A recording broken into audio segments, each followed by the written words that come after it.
ഫ്രാൻസിൽ നിന്ന് 114 റഫാൽ യുദ്ധവിമാനങ്ങൾ വാങ്ങാനുള്ള കരാറിന് കേന്ദ്ര സർക്കാർ ഉടൻ അംഗീകാരം നൽകും.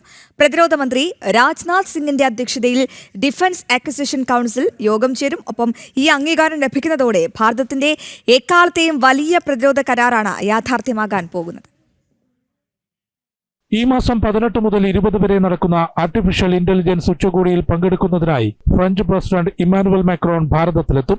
ഈ അവസരത്തിലാണ് ഫ്രാൻസിൽ നിന്ന് 114 റഫേൽ യുദ്ധവിമാനങ്ങൾ വാങ്ങാനുള്ള കരാർ നടപടികൾ കേന്ദ്ര സർക്കാർ വേഗത്തിലാക്കുന്നത്. 3.25 ലക്ഷം കോടി രൂപയുടെ കരാറിന് പ്രതിരോധ വകുപ്പ് സെക്രട്ടറിയുടെ നേതൃത്വത്തിലുള്ള സമിതി നേരത്തെ അനുമതി നൽകിയിരുന്നു. ഉടൻ തന്നെ പ്രതിരോധ മന്ത്രി രാജ്നാഥ് സിംഗിന്റെ അധ്യക്ഷതയിൽ ഡിഫൻസ് അക്വിസിഷൻ കൌൺസിൽ യോഗം ചേർന്ന് കരാറിന് അംഗീകാരം നൽകുന്നതോടെ ഭാരതത്തിന്റെ എക്കാലത്തെയും വലിയ പ്രതിരോധ കരാർ യാഥാർത്ഥ്യമാകും. ഇതോടെ സൈന്യത്തിലെ റഫാൽ ജെറ്റുകളുടെ എണ്ണം 176 ഉയരും. വ്യോമസേനയ്ക്ക് നിലവിൽ 36 റഫാൽ വിമാനങ്ങളുണ്ട്.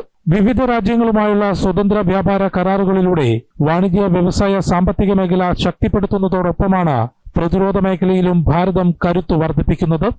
ജനം, ഡൽഹി.